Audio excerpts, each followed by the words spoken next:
Welcome to Talk to Brazil with Tom Reaoch, the business connector to business in Brazil. Welcome to Talk to Brazil, the business connection, a podcast about business in Brazil and the world.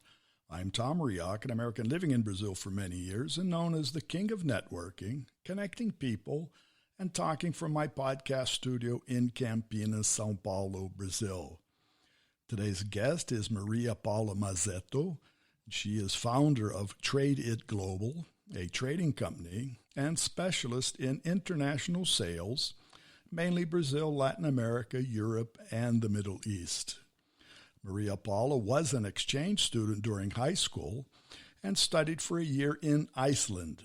She also majored in international relations at the Sagrado Coração University in the City of Bauru in São Paulo, Brazil.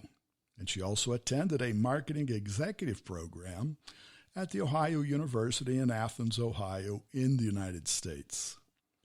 She has successful experience in international trade fairs in the United States, Colombia, Mexico, Egypt, France, Turkey, Russia, Italy, and the United Arab Emirates. She joins us today from Andradina, which is in the state of São Paulo, Brazil. So with that, hello, Maria, and welcome to Talk to Brazil. Hello, Tom. Thanks for having me today. It's really going to be a lot of fun because for our listeners, Maria and I connected recently on LinkedIn, where I saw her profile through a mutual connection. And what surprised me and impressed me was seeing, Maria, that you had studied in Iceland and also in Ohio. So how did you choose to go to Iceland? Actually, Iceland is a very different country.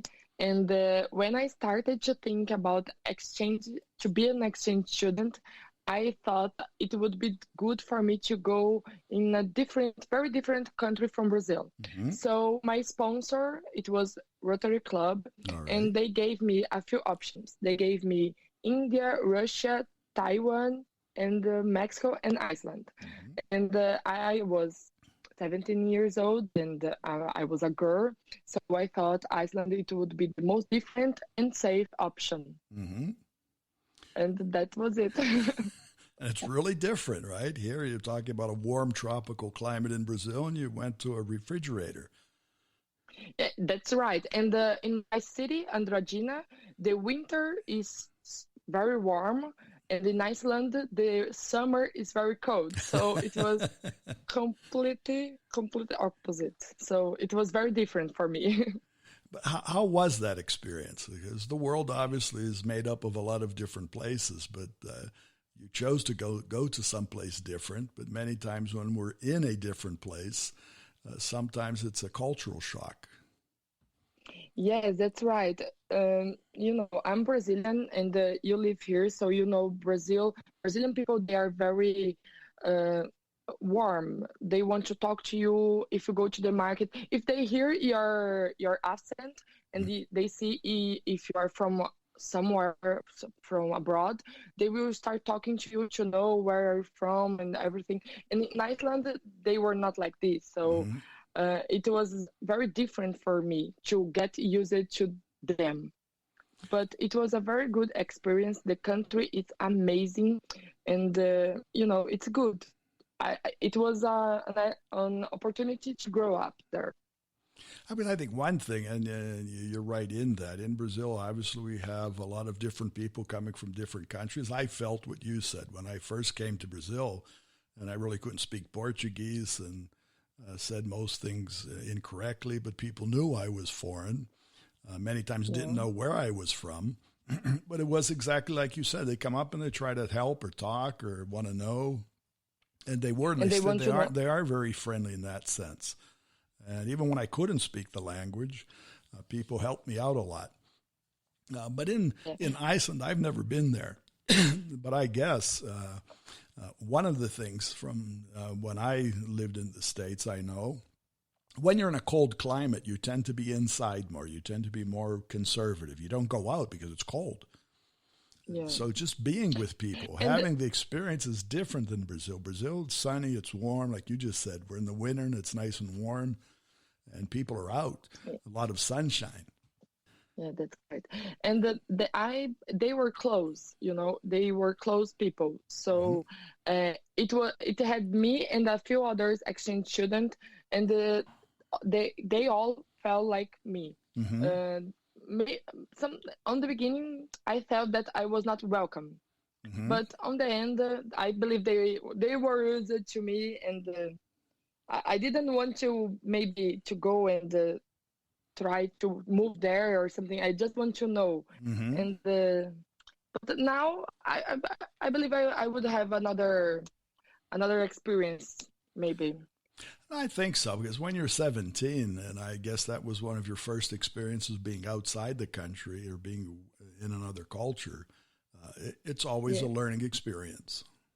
Yes, that's correct.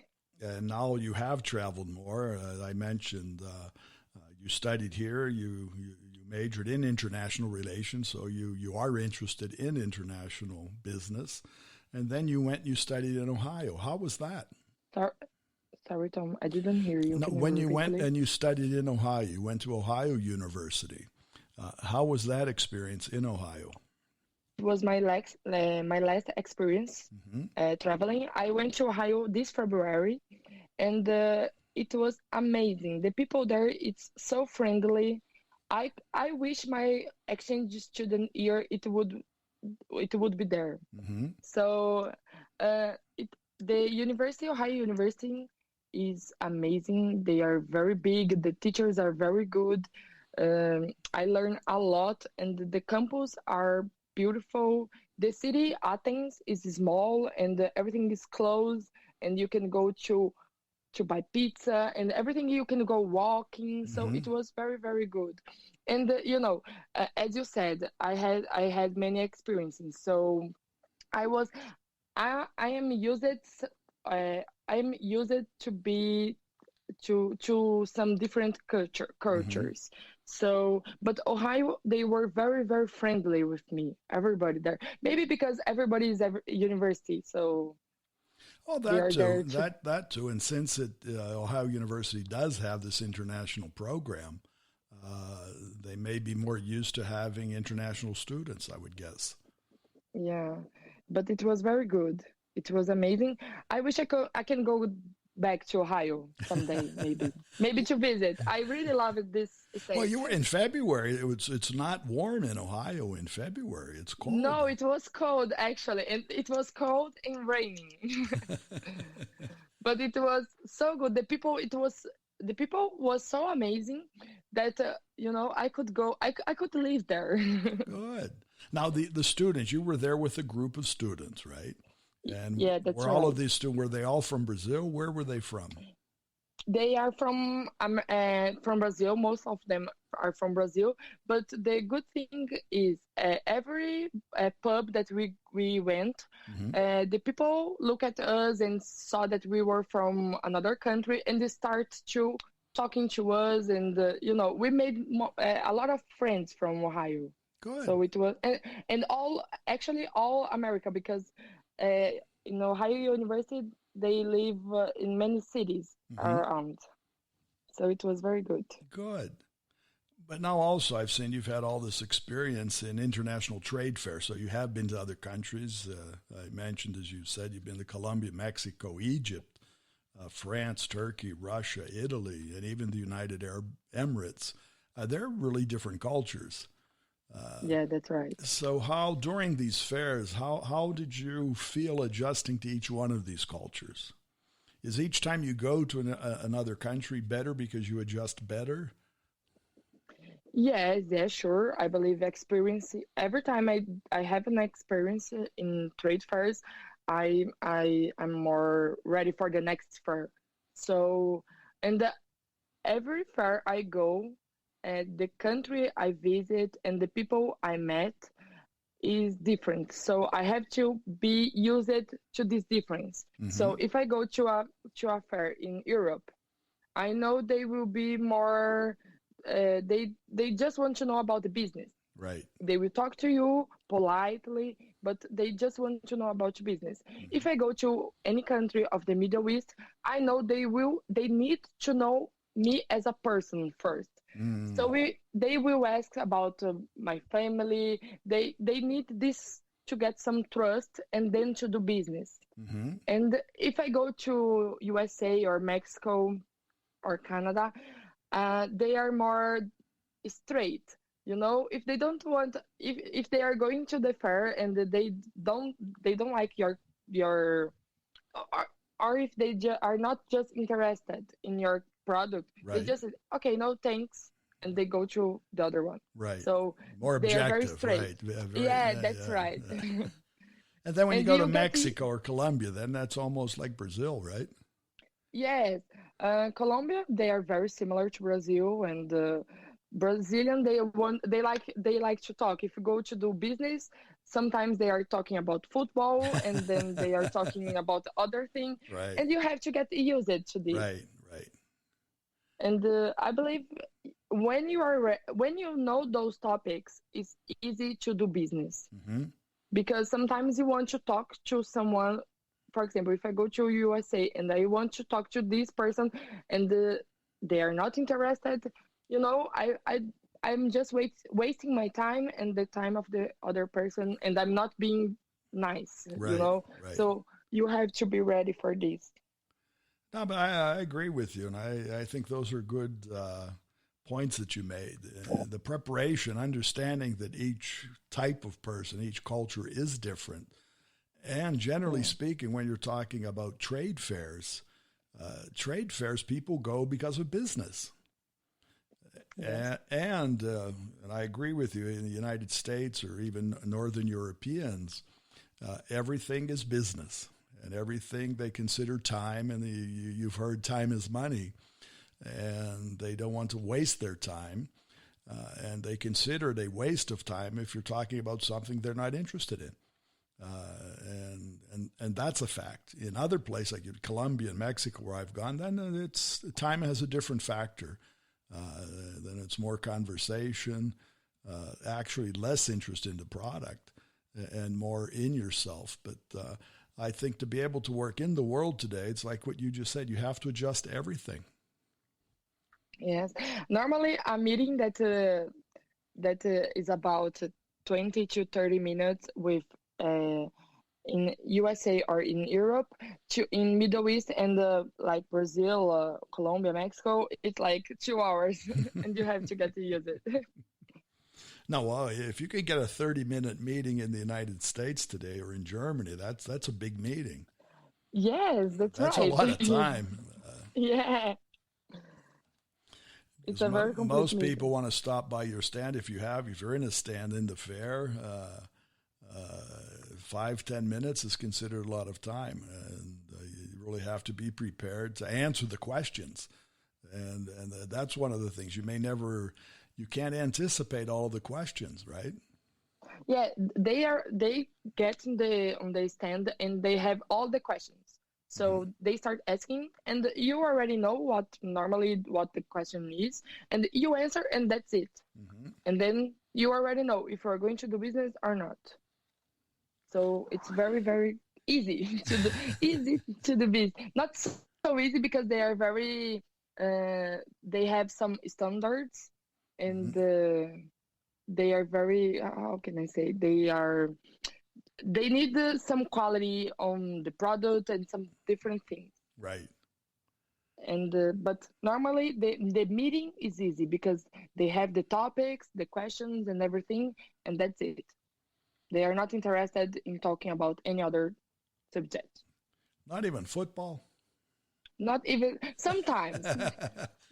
If it's a World Cup year, sometimes they speak something. Yeah, because what I found now in Europe, it's pretty common now in Europe that you have so many different Brazilian football players. Well, they're throughout the world, not only Europe. You have them in the United States, China, the Middle East, the Brazilian football player. I think one of the major Brazilian products that's exported are football players.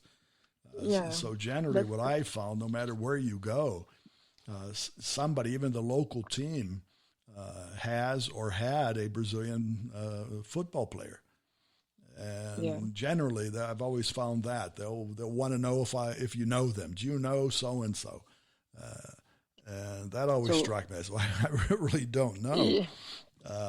But what also struck me, and this is one of the things that you saw. You've left Brazil and you've gone to Iceland. And Iceland, geographically, it's a small country.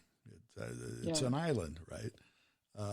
When you talk, and when I would go outside of Brazil, I don't know how you feel.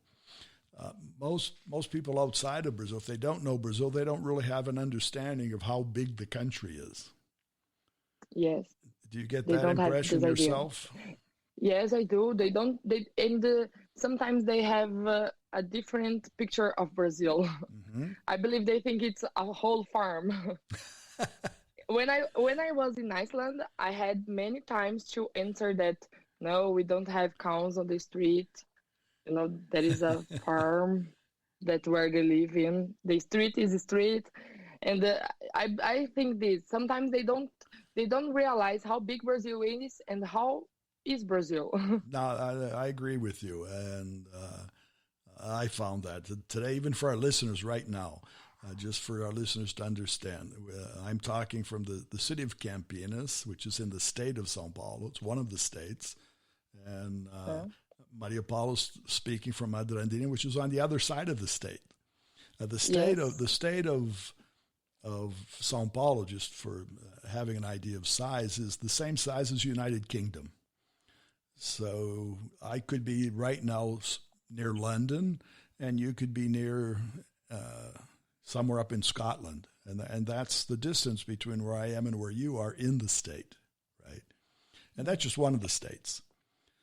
And what struck me was that most people, if they know something, they know Rio. They've heard about Rio de Janeiro, and maybe they'll know something about São Paulo, and maybe they'll say something about the Foz do Iguaçu, which are the waterfalls. And then they'll talk about the Amazon. But really what the country is and what's in the middle, they really don't have much knowledge. What I commend what you're doing, because there are so many opportunities in Brazil. There's so much happening in the country. And obviously most of the economic concentration has been around São Paulo, the city of São Paulo, Campinas, where I am. And most people, because of tourism, they know something about Rio or maybe Salvador, the beaches. But really, in one sense, Brazil is one big farm because it is supplying most of the food to the world.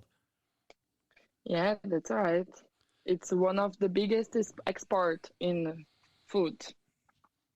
Now, that dimension, when you're out, how can you explain it? And where you are today, I think that's commendable because you are also working, and you're working from a region where there are a lot of opportunities, even from Brazilians. Most Brazilians don't know what's inside the country.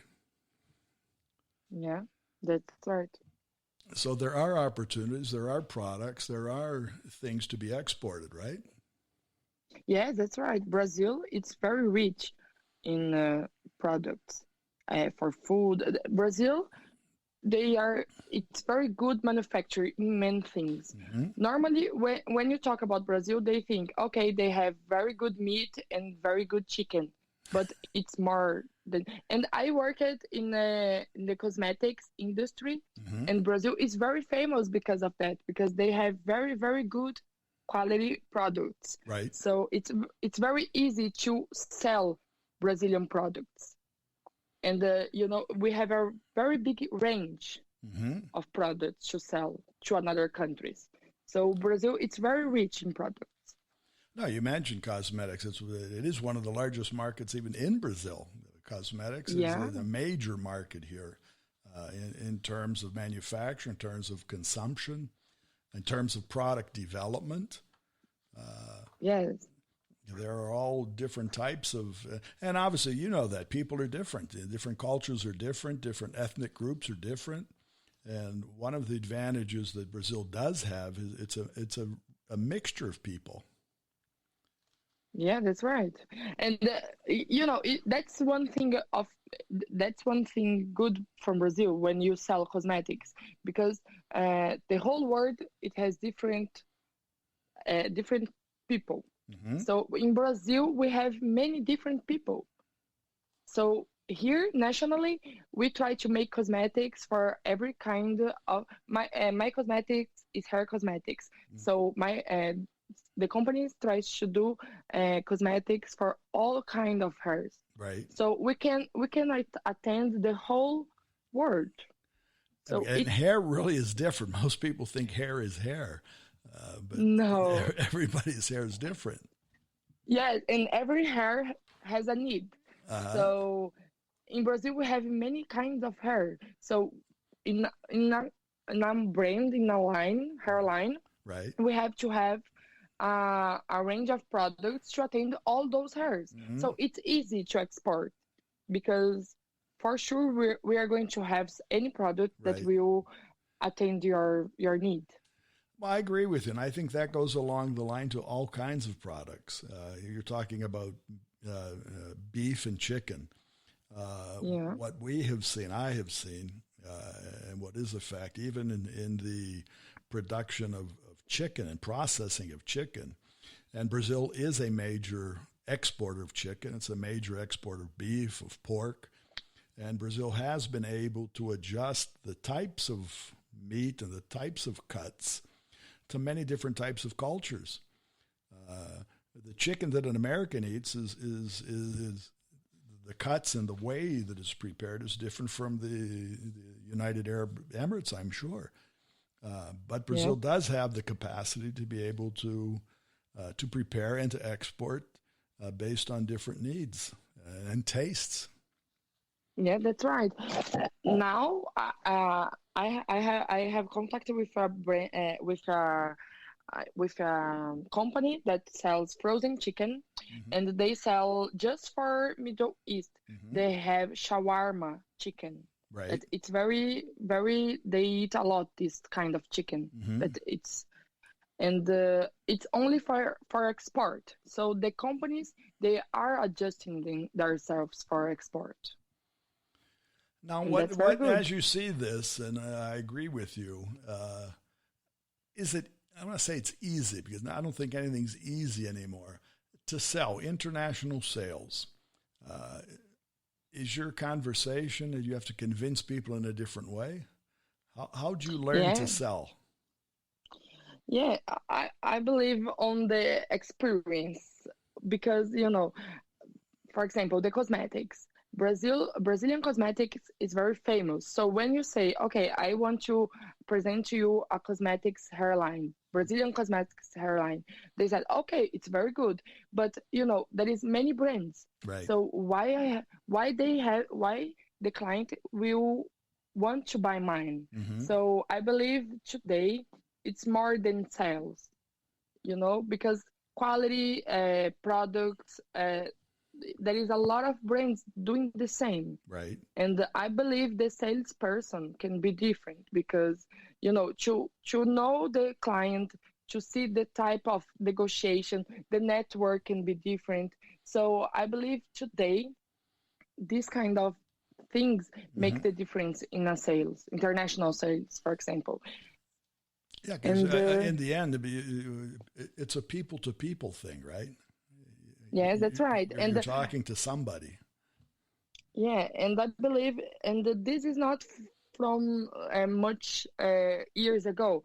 Mm-hmm. Some years ago, the people just want to sail and sail and sail, and now the business has changed. Right.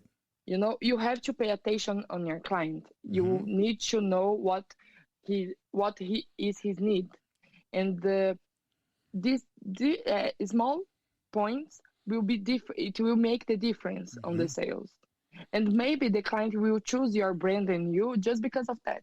Right. Now, today we're in the middle of all of these restrictions for travel, and all of the trade fairs almost everywhere have stopped for some time. How do you keep yourself active? How do you keep in touch with people? And how do you find new customers?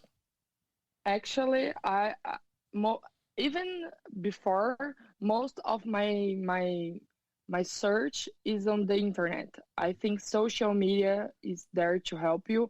I believe everybody's in somehow in at least one social media, so you can find them. I just believe you need to know how to search. Mm-hmm. So basically, now I use LinkedIn, for example, Instagram, and this is a research that you have to do before. Okay, I want a client from United States, Mm-hmm. so you have to know which social media they are Okay. and where to find them. Right. You know, because if for example, Colombia, they use a lot Facebook. And here in Brazil, they don't use anymore, not that much, Right, not right, for business, for right, example. right. And if I want to find someone from Colombia and I'm looking on LinkedIn, I won't find anyone. Mm-hmm. So I need to understand where my clients are. On the social media. Okay, so if you're doing a virtual search, you have to understand where they are virtually. Yes, that's correct. And now there is a few fairs that are reinventing themselves, and they are doing online fairs. And I attended at one 2 weeks ago, and it was very good also. Okay. But people, they are, it's a new thing, and the new sometimes it takes time to get used. So I believe LinkedIn, Instagram, Facebook, they are here. People are using, and it's the time to use those social medias. And virtually, I say there's like 8 billion people in the world. You really can't meet all of them personally. So the virtual networking, the virtual interaction in international business has always been that way. I agree with you. We have more platforms, more is available to go out and search. The other side, which I defend, and talking about networking and specifically talking about LinkedIn, is that you need to be found, because if you're searching for somebody's also searching for what you have, and you have to be found. And the same thing is valid, that you have to be out there so that people can find you. Find a person here in Brazil that's selling or manufacturing or has business relations with a variety of, from cosmetics to chicken. Yeah, that's right. And now, because of this Corona crisis, anyone can go anywhere. So people that before needed to meet in person, they have to reinvent themselves. Right. So it's a good for us. For us that is used to use the LinkedIn, for example, now that these people has to learn how to use it. That's true. Oh, that's how I found you. Good. That's how I found you. Yeah, that's right. That's, we connected a couple days ago because I found you through another person's profile. You popped up, and really what attracted me were those two things that I said. I saw you went to Iceland, you studied in Ohio. I said, well, that's different. So those things have to be. And I agree. You have to show your difference. What makes you different? I think, obviously, from hearing you and listening to you, what makes you different, exactly that. Like I say, we've gone from Iceland, you've gone to all these different countries, you've studied in the States, you understand virtual business, and that's where the world is right now. Yeah, and we are here to reinvent ourselves. So I believe this business online, it will be now on and very it's strong. Yeah, all online. Everything's on. Well, we're online. That's what we're doing right now. That's right, from Andradina to the world. Now it's easy to do it. Well, I want to thank you. Unfortunately, Paula, we're coming to the end of our time. But thanks again for taking your time and sharing not only your time, but your experience with us, okay? Thanks so much, Tom. It was a pleasure to be with you. It was an amazing experience. For us as well, okay? And thank you so much. For our listeners, you will find more about Maria Paula Mazetto on LinkedIn, and her last name is Mazetto, Mazetto. And you'll also find more on our website, talktobrazil.com. And you'll find our previous shows of Talk to Brazil, which also are available on Spotify, Apple Podcasts, Google Podcasts, and many others. I'd like to thank you, our audience, and our sponsor, Focus MI Market Intelligence. Focus MI specializes in market research for the Brazilian agricultural market. And more about them on their site, which is www.focusmi.com. That's FOCUSMI.com. Remember, when you talk to Tom, you talk to Brazil and the world. Goodbye, and thanks for listening. Thanks for listening to Tom Reaoch on Talk to Brazil, the business connector to Brazil.